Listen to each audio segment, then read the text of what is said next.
ಇದಕ್ಕೆ ಕಟ್ಟೋ binding wire ಕೂಡ ನಾವು ಟಾಟಾ ಕಂಪ್ನಿನ ನಾವು ಯೂಸ್ ಕಡೆ ಏನಾಗುತ್ತೆ ಅಂತ ಹೇಳಿದ್ರೆ ಸಪೋರ್ಟ್ ಕಂಬಕ್ಕೆ ಬೈಂಡಿಂಗ್ ವೈರ್ ಹಾಕಿ ಕಟ್ಟಲ್ಲ. ಮೂಲೆಯಲ್ಲಿ ಯಾವತ್ತೂ ಡಬಲ್ ಪೋಲ್ ಹಾಕಬೇಕು. ಡಬಲ್ ಪೋಲ್ ಹಾಕಿನೂ ಅಕ್ಕಪಕ್ಕ 2 ಸಪೋರ್ಟಿಂಗ್ ಕಲ್ಲು ಕೊಡಬೇಕು. ಎಲ್ರಿಗೂ ನಮಸ್ಕಾರ. ನಾವಿವತ್ತು ಬಂದಿರೋದು ಬಂಡೀಪುರಗೆ.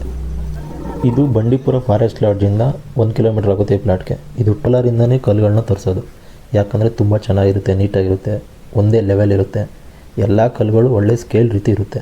ಇದು 7 ಅಡಿ ಕಂಬ ಆಗಿರೋದ್ರಿಂದ 1.25 ಅಡಿ ಗುಂಡಿ ತಗೊಂಡಿದ್ದಾರೆ. ಇವಾಗ ಎಲ್ಲ ತಂತಿ ಕಟ್ಕೊತಾ ಇದ್ರು. ಇದು 7 ಅಡಿ ಕಂಬ ಆಗಿರೋದ್ರಿಂದ 6 ಲೈನು ತಂತಿ ಹಾಕ್ಕೊಡ್ತಾ ಇದ್ದೀವಿ.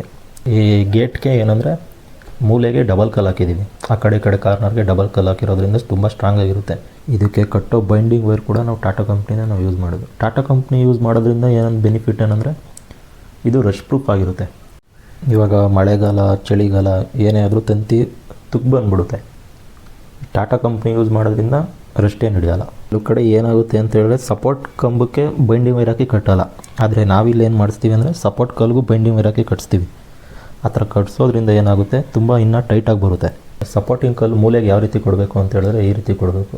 ಇಂಗ್ಲೆಂಡ್ಗೂ ಫೆನ್ಸಿಂಗ್ ಹಾಕ್ಸ್ಬೇಕು ಅಂತ ಹೇಳಿದ್ರೆ ಡಿಸ್ಪ್ಲೇ ಕಾಣ್ತಾ ಇರ್ತಕ್ಕಂಥ ನಂಬರ್ಗೆ ಕಾಲ್ ಮಾಡಿ.